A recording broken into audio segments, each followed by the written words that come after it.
in the name of God, our Creator, Redeemer, and Sustainer. Jesus in the storm with his buddies in the boat. And he is sound asleep, they freak out, and they wake him up, and he calms the storm. So, trust Jesus. It's like the big billboards down in the South, right? Trust Jesus. It's that simple. But it's not that easy. We all have our storms that we go through in our life. The last 15 months are a storm of a certain kind. But we also have our personal storms. And how do we trust Jesus in the midst of that?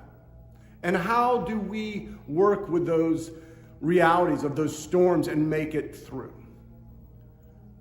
I am realizing that trust is a huge, huge factor in a life well lived. Without trust, it just doesn't work. And yet trust is so incredibly hard to come by, and it is fragile.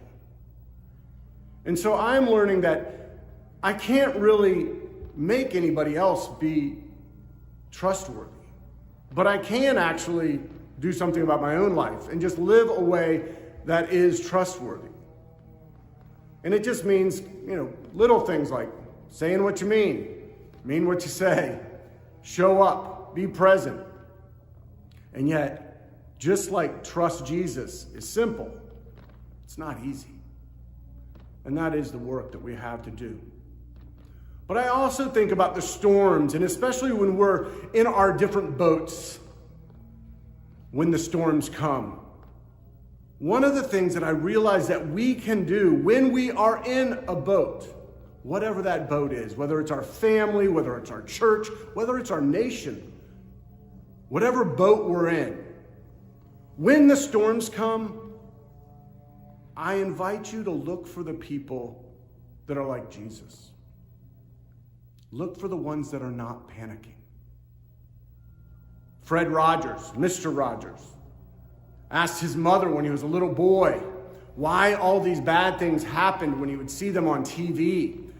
And Fred Rogers' mother said, look for the helpers. There are always helpers. And I invite you to do that. When your storms come, when you are in the midst of more than you can handle, look for the people that are helping. Look for the people that are calm. I will say that one of the most important characteristics and qualities of a leader is to be non-anxious. Now, I take it one step further than Thomas Friedman in that I think we're all anxious. You're just not allowed to show it. It's that non-anxious presence. Do you know what I mean? Have you been in a meeting or around a family table or in a situation where the anxiety was just getting higher and higher? And there was that one person that was able to say,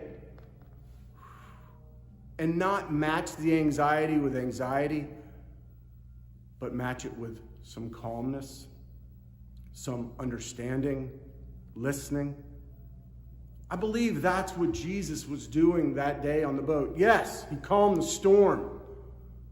But think about the inner chatter of our own lives and what a friend does when you are so, in the theological phrase, freaking out. A friend that will sit and listen calmly so that that storm within you may not vanish, but it subsides just a bit. That's what community is all about. That's what Jesus' life and ministry was all about. It was drawing people in, coming close to God. And in the midst of the storms which come, we cannot control that. But we can make a choice on how we respond when they come. We can go like this, or we can take a deep breath and remember that we're not alone, that we have friends for the journey, that Jesus is with us, not just as an idea, but as flesh and blood, that Jesus walking among us.